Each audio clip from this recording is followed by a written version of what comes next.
นี่มาเบิ่งบรรยากาศทางลุ่มนะเขาเจ้ากำลังดำนาเนาะโอ้หน้าเพิ่นใดบรรยากาศคักแท้พี่น้องเอ้ยเนาะปาโตบ่น่าเชื่อเลยว่าสิมีบรรยากาศหมู่บ้านงามๆมีธรรมชาติให้ชมแบบนี้นะทางลุ่มกับชาวบ้านเขาเจ้ากำลังดำนาเนาะดำนาไกลสิแล้วละเด้อคิดปาโตบรรยากาศงามแฮง โอ้จะบอกกันไปเขาใส่หัวเข้าแล้วเลยอยู่หัดนั่นเนาะเหี่ยวเฮียน โอ้ผู้สาวก็คือบ่ทากันแน่ดำนาน่ะคือดำไวแต่เนาะ โอ้ยเนาะคันฮู้ว่าเจ้าสิมาซอยสิโย อ๋อคันหัวว่าสิมาซอยนี่สิทาแม่นบ่สิปะไว้จากทุ่งนึงเลยเนาะ แม่ โอ้ นล่ะ ยสบายดีสาวงามโอ้งามแท้หอยเท่าไรหอยนี่ 10,000เนี่ย 10,000กีบเนาะอ๋อแม่เฒ่าเพิ่นไปเก็บเองอยู่ทุ่งนาบ่ เออ อ๋อโอเคเดี๋ยวคอยซื้อซอยเจ้าเด้อโอเคเอาใส่ทงแน่ โอเคทุกคนตอนนี้ละเอกกามาฮอดที่ตลาดนาฮีเนาะได้พ่ออาหารธรรมชาติบ้านเฮาเนาะอันนี้นะเนาะนอยังก็แม่ค่ะ โนสาร นอซานกับนอยังสีเขียว แคน นอคอนแคนเนาะเฮ็ดได้กินแซ่บเฮ็ดได้กินแซ่บ แกงอ้อม แกงอ้อมเนาะอ๋อแกงอ้อมใส่กระดูกหมูสิเนาะ แม่นใส่กระดูกหมูใส่ไก่ใส่นกใส่หนูก็ได้ มาพี่เนาะเอาตรงเลยเนาะใส่ตรงเลยเอาโอเคพี่น้องตอนนี้บ่าวละเอกกามาฮอดที่หมู่บ้านเนาะหรือว่าหมู่บ้านทำกงรอเนาะแถวนี้กับลายหมู่บ้านผสมผสานอยู่รวมกันเนาะเป็นเมืองคูนคำแขวงคำมนพี่น้องลาเอกเดินทางมาจากเซโปนเนาะซึ่งไกลหลายเติบเนาะกับประมาณ200-300 ลักแหละคิดว่าเนาะบางทีกับกว่าเนาะทุกคนเบิ่งบรรยากาศงามที่สุดเลยพี่น้องโอ้ถ้าผู้ใดมักบรรยากาศแบบนี้ก็เชิญมาเที่ยวมาลมมาเที่ยวมาชมได้เด้อพี่น้อง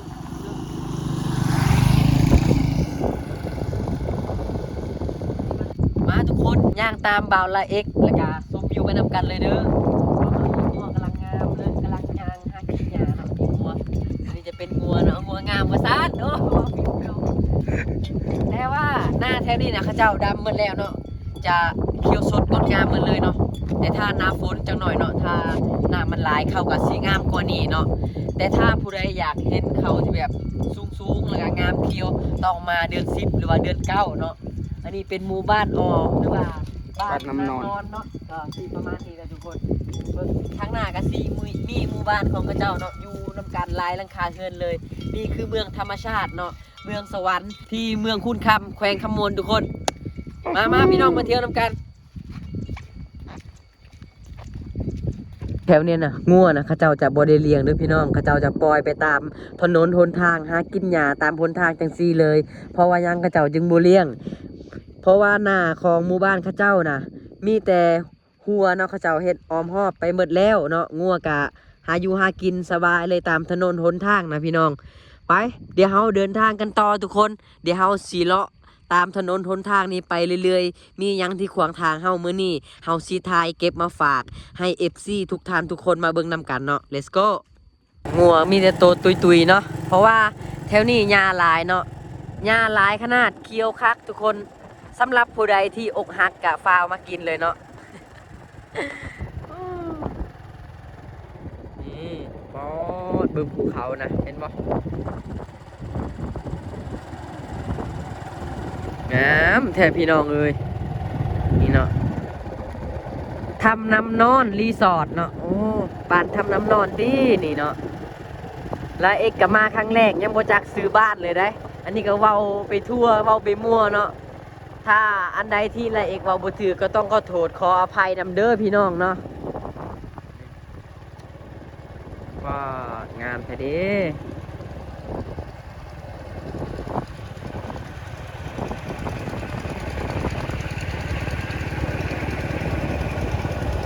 อันนี้เป็นหมู่บ้านเขาเจ้าอยู่เนาะ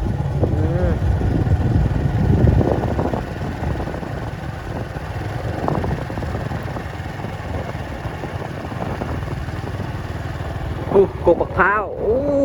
หลายขนาดเลยกกมะพร้าวนะตัวอยู่ติดกับอันนี้เป็นวัดนะทุกคน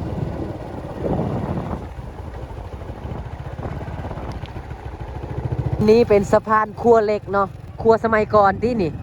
แม่นบ่อ๋ออันนี้นะเป็นสะพานครัวเล็กเป็นครัวสมัยก่อนเนาะหมู่บ้านทำน้ำนอนว่าซั่นนี่โอ้ขับแท้พี่น้อง นี่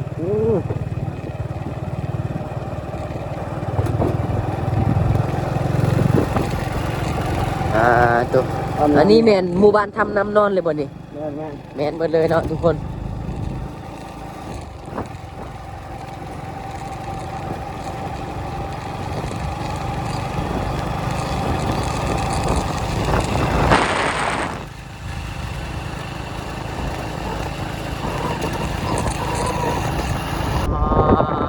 งามขนาดเลยทุกคน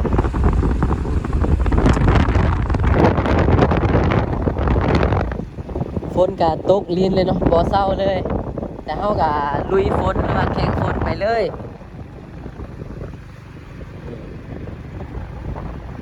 โอ้โหเขื่อนหลังนี้ได้บรรยากาศคักเลยทุกคนเขื่อนงามยังบ่พอแถมได้บรรยากาศภูเขาสูงกันนะAmazing ขนาดเลย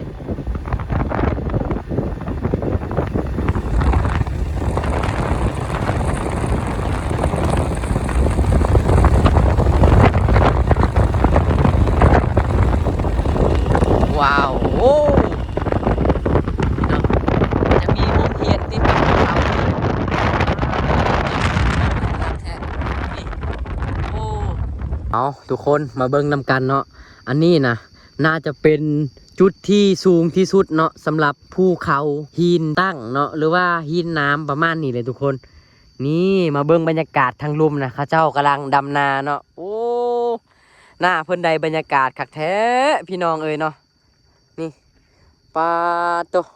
โบราณเสือเลยว่าสิมีบรรยากาศหมู่บ้านงามๆมีธรรมชาติให้ชมแบบนี้นะทางลุ่มกับชาวบ้านเขาเจ้ากำลังดำนาเนาะดำนาไก่สิแล้วเด้อคิดว่าน่าจะประมาณนั้นแหละอีกประมาณ2 ตาเนาะน่าจะแล้วแหละเบิ่งเนาะทางนั้นก็กำลังไถอยู่กำลังขาดกำลังไถและทางนี้ก็กำลังดำเลยพี่น้องปาโตบรรยากาศงามแฮงบ้านทำน้ำนอนเมืองคูนคำแขวงคำมวนเด้อฝ่าวมาเที่ยวพี่น้องผู้ปอดภูเขาแมนหมดเลยเนาะหมู่บ้านเข้าเจ้าก็อยู่ทางพุ่นเด้อพี่น้องเด้อผมอยู่ทางพุ่นแหละเนาะแต่เพิ่นมาดำนาอยู่พี่เนาะ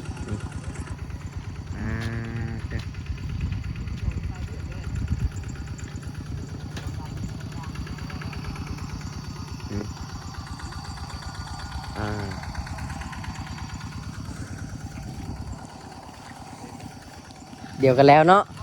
อย่างน้อยเดียวได้นี่ฮอดไซนาเจ้านี่อ๋อลายเจ้าบ่โอ้เนาะลายเจ้ากันเนาะแต่ว่าพูดละน้อย แบ่งกันเฮ็ดอยู่นี่แล้วเนาะโอ้เจ้าแบ่งกันเฮ็ดอยู่นี่ละพี่น้องเดียวมันบ่มาซอยกันนี่อ๋อมาอ๋อพี่น้องแน่จางแน่โอ้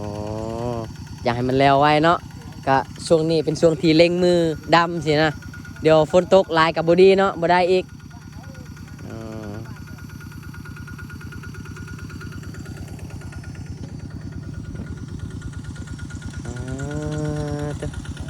คักแท้เนาะ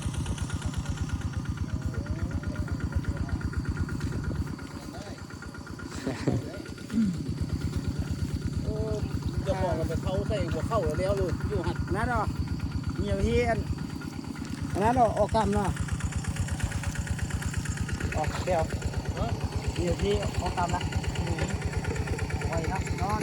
น้ำมันเรียนตรงนี้น้ำมันฝรั่งมาจะไทยไปเลยหมดเขามาทายฮอดพี่ป่ะฝรั่งมักแล้วเนาะอย่าว่าแต่ฝรั่งแล้วคนลาวก็มักคือกันเนาะแม่นเนาะนี่ทุกคน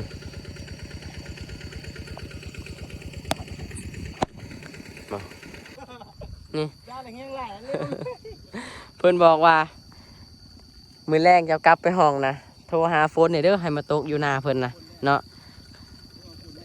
โทรหาโฟนให้แน่เดี๋ยวละเอกนะมีเบอร์โทรอยู่เดี๋ยวมือแรกที่กลับไปห้องสิโทรหาทันทีเลยแล้วก็ห้อยนะไปทางอื่นเด้ออย่ามาทางหน้าเพื่อนคนว่าเดี๋ยวมันสิตายเบิดเข่านะสิเอายังมากินเนาะโอเคทุกคนเดี๋ยวเราเดินทางกันต่อขอบใจหลายๆเนาะพวกอายเพื่อนที่ให้เบิ่งวิถีชีวิตเนาะ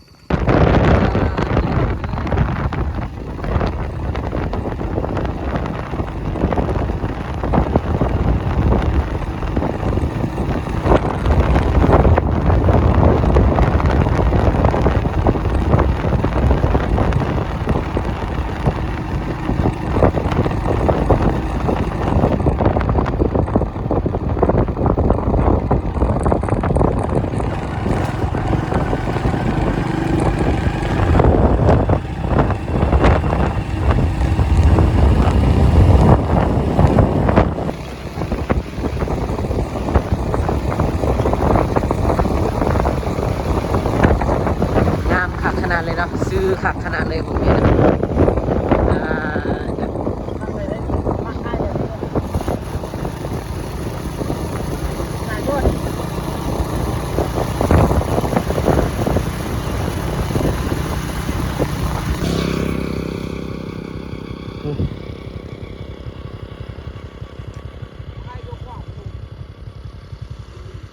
ขี่รถจักรกายไปประมาณ3-4 ลักเนาะก็ได้พอบรรยากาศงามอีกแล้วเนาะโอ้ยหลายเอกก็ต้องได้เก็บภาพให้พี่น้องเบิ่งอีกแล้วเบิ่งป้าดเด้อซื้อคักขนาดเลยพี่น้องอีกประมาณ5-6 ลักเนาะทุกคนลาเอกกะสีฮอดตลาดนาฮีนแล้วเด้อเดี๋ยวมื้อนี้เฮามาเบิ่งตลาดนำกันว่าในตลาดนาฮีนน่ะมีหยังขายแน่พี่น้องเดี๋ยวเฮาเดินทางไปนำกันเนาะ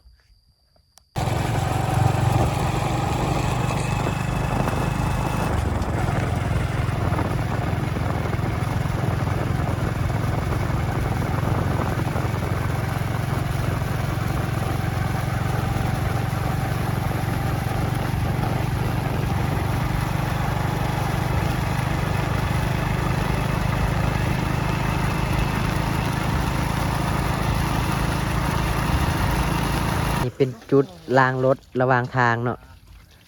ของชาวบ้านโอ้คุณ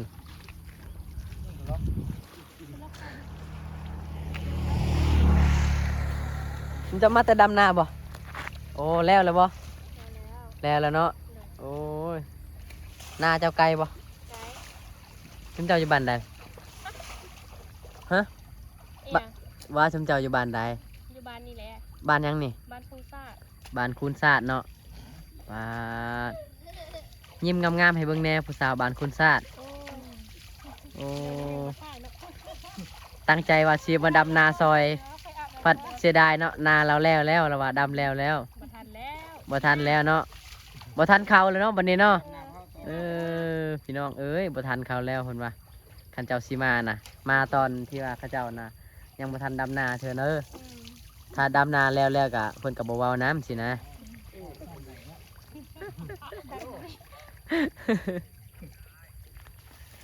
แนะนำซื้อในผู้สาวจะซื้อจังใดล่ะซื้อหนิง ซื้อนิงเนาะผู้นั้นเด้แนะนำซื้อแน่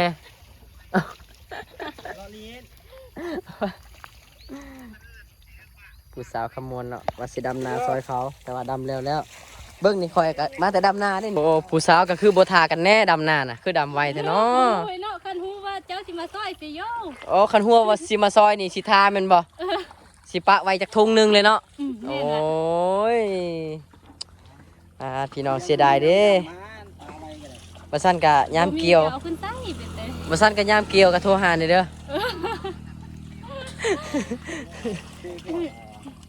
อันนี้น้องสาวบ่แม่นอ๋อน้องสาวบ่แม่น3เอ้ยน้องบ่นี่แม่นดอกโอ้3เอ้ยน้องเนาะมาแต่ดำนา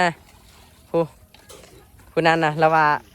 เข้าหน้าคอยแล้วเนาะดำแล้วเจ้าก็เว้ายังนำคอยก็บ่สนใจแล้วว่ะปินลังใส่เลยแล้วถ้าเขาหน้าคอยยังบ่แล้วก็สิเว้านำเจ้าอยู่ก็สิประมาณนี้แหละเสียดายฉันก็ไปเบิ่งบรรยากาศทุ่งนาจะไปบ่อีกไกลเนาะโอ้อยู่ตีนผู้พุ่นบ่อ๋อไกลๆนี่เนาะโอเคไว้ยามเขาสุกโทรหาเด้อเดี๋ยวสิไปเกี่ยวซอยเนาะเอาเบอร์ไว้ได้เลยผู้ให้ผู้เดี๋ยวสิเอาเบอร์ไว้เนาะเอาเบอร์ไว้กับโทรกับยันมีเสียงผู้ชายเป็นคนทำอีกจักหน่อยโอ้ย บ่มีบ่หรือว่าบนเรือเนาะ ถ้าบนตัวสิแม่นละคณะเลยเนาะผู้สาวบ้านนี้เนาะแวะทักทายพระเจ้าเนาะอีกไกลบ่ตลาดนาหินอีกไกลบ่ประมาณจักรักจังชีฮอดเจ้าก็ยิ้มงามๆให้เบิ่งแน่แหละโอ้ที่เพิ่นเว้านำเฮานะเพราะว่าเพิ่นใส่หน้ากากเนาะเพิ่นก็เลยเว้าถ้าเพิ่นเปิดหน้ากากออกนี่เพิ่นบ่เว้านำนะโอ้มองนี่ก็ได้ขนาดเลยบรรยากาศเลยคนทางน่ะซื้อคักเนาะไปพุ่นเลยโอ้สบายดีสาวงามโอ้งามแท้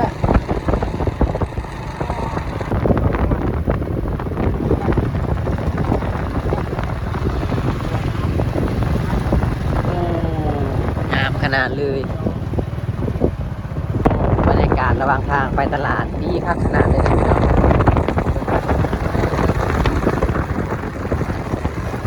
อากาศดีคักแท้พี่น้อง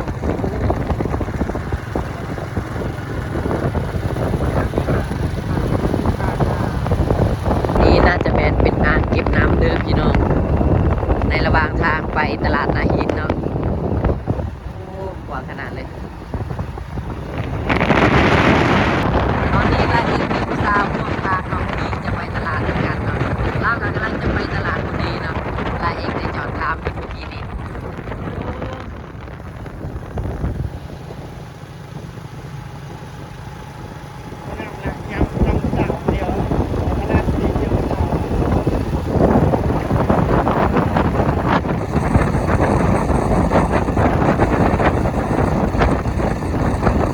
ตอนนี้ลาเอกมาฮอดที่ตลาดนาฮินเนาะทุกคน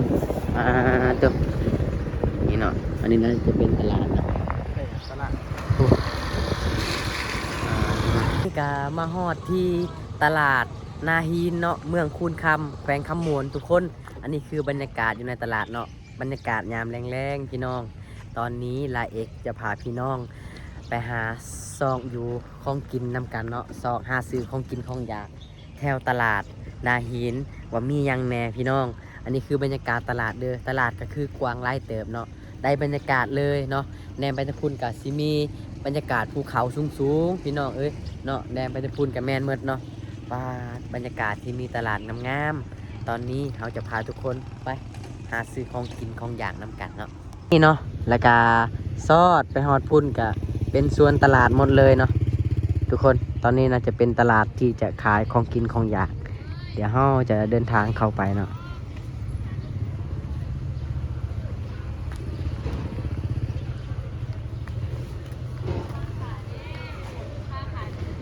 เป็นส่วนทางในของตลาดเนาะก็สีประมาณนี้เลยของกินของอยากตามที่ทุกคนเห็นเนาะมีมังไม้มักตอกลายอยู่เดี๋ยวเราจะไปหาซื้อยังดีกินเนาะซื้อยังเดียวมากินพี่น้องไก่ลาดเอามาต้มยังเดียวเลยเนาะนี่เราให้เป็นที่เรียบร้อยแล้วลกคนเป็นที่เรียบร้อยแล้วเป็ดอ๋อ150,000เนาะเดี๋ยว150,000นี่เนาะตลาดสดของนาฮีนเนาะมีของกินของอยากกาซีประมาณนี้เลยมีหมักสลีอันนี้หมักถั่วดินเนาะปลูกเองบ่นี่ซื้อเอาเนาะ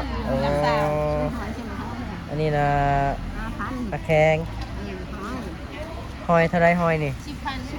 10,000กีบเนาะอ๋อแม่เฒ่าเพิ่นไปเก็บเองอยู่ทงหน้าบ่อ๋อโอเคอ๋อเพิ่นไปเก็บเอาเองเนาะเพิ่นว่าซื้อซอยแน่โอเคเดี๋ยวคอยซื้อซอยเจ้าเด้อโอเคเอาใส่ทงแน่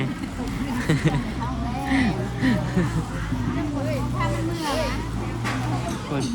อุ้มลูกอุ้มหลานแวะมาขายเครื่องเนาะฮะได้แล้วโดยคอยเอาแต่หอยละเอาเดี๋ยวเฮ็ดอะไรกินแซ่บแม่ตู้ก้อยชมลีไม้อ๋อก้อยเนาะอ๋อก้อยแซ่บเนาะมาเด้อพี่น้องสำหรับผู้ใดที่อยากกินหอยแซ่บมาที่ตลาดนาฮินเด้อแม่ตู้เพิ่นขายสำหรับแซ่บเอามาซิมเบิ่งขอบใจเด้อนี่น่าจะเป็นมักแตงแล้วก็จีรอเนาะโอ้มีแล้วจีรอโอ้ยจะสิเอายังมากินดีเนาะพี่น้องของกินลายอ่ะนี่เนาะอันนี้เป็นเฮ็ดนะเฮ็ดนอซานอันนี้ไม่ยังนะพี่น้องนะจับส้มหรือว่าส้มพักนอซานผสมนอคอนแคนเป็นว่านี่เนาะอาหารธรรมชาติของนาตลาดนาฮีนเนาะพายกินของธรรมชาติให้มาตลาดนาฮีนเด้อเบิ่งเพิ่นปอกใหม่ๆสดๆเลยได้พี่น้องเอาไปลามใส่แกงใส่อ้อสินะโอ้ยได้บรรยากาศคักเนาะแม่น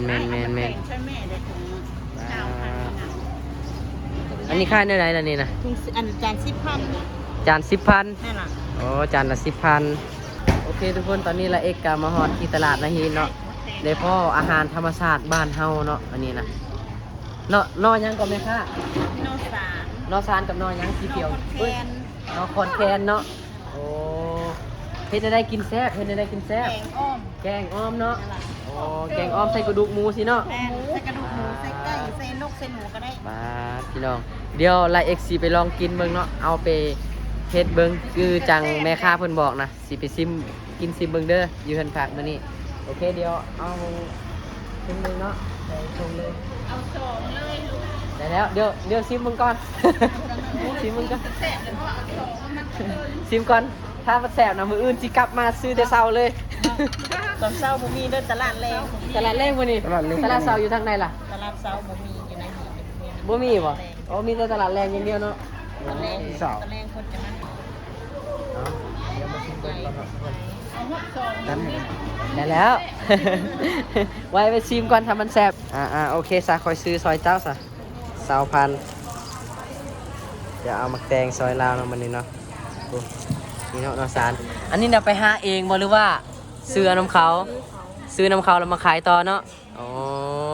เพิ่นซื้อเอาเนาะแต่ว่าเป็นของชาวบ้านน่าจะประมาณนี้เขาจะเอาไปหาเนาะอืม เพราะว่าที่บ้านเรามันบ่มีเรียกไปซื้อ แมนอันนี้นะว่ามักอื้อทุกคน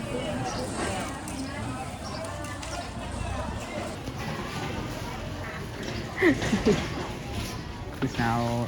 นาฮียังตลาดสิซื้อมักแตงซอยลาวเนาะไปวันนี้ได้มักแตงแล้วก็นอซานเนาะทุกคนอันนี้คือตลาดนาฮีนเนาะเดี๋ยวเป็นตลาดแรงเนาะบ่มีตลาดเศร้าอันนี้นะตลาดเศร้าแม่นบ่มีแต่ตลาดแรงถ้าผู้ใดอยากเห็นตลาดหมองนี้นะต้องให้มายำแรงอย่างเดียวเด้อเป็นพวกผักกับแก้ม